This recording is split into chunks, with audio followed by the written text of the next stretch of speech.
These sisters were more famous than the Kardashians in the 19th century. Their long hair made them have the world at their feet, but their lives would end very badly.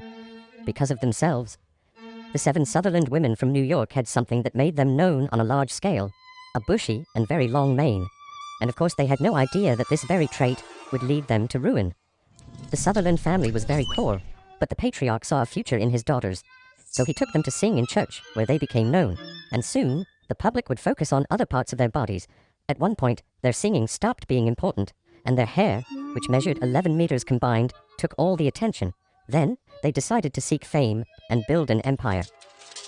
The Sutherland sisters' show, always organized and supervised by Fletcher, their father, consisted of singing a couple of songs, and then they would turn around and let down their hair that reached the ground.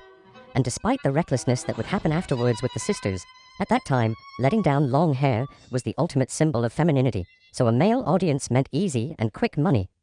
After some time performing in circuses, the sisters set up their own show, and boy, did it work for them when it came to money. Although later they would make an unusual boycott against their success, the Sutherland family managed to build an empire, with sales of hair tonics and totally sold-out shows. However, they would all end up in ruin as the 20th century approached, and would be forgotten without a trace. What was the silly mistake of the seven sisters with eternal hair?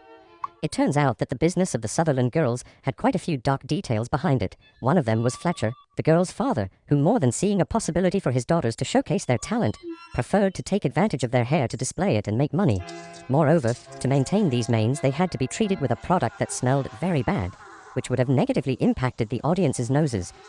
To make matters worse, Fletcher didn't have a good strategy because he didn't consider that the appeal of long hair was just a trend.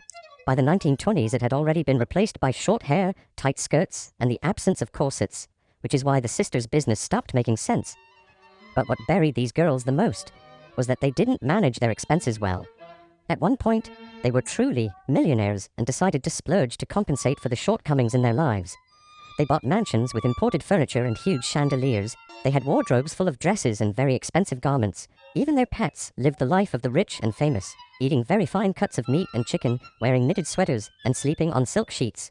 This would be the main factor in the downfall of the Sutherland sisters, as they themselves forgot that to get where they got, they had to sacrifice many things, including their own dignity and humility. Remember, always be eager to know more.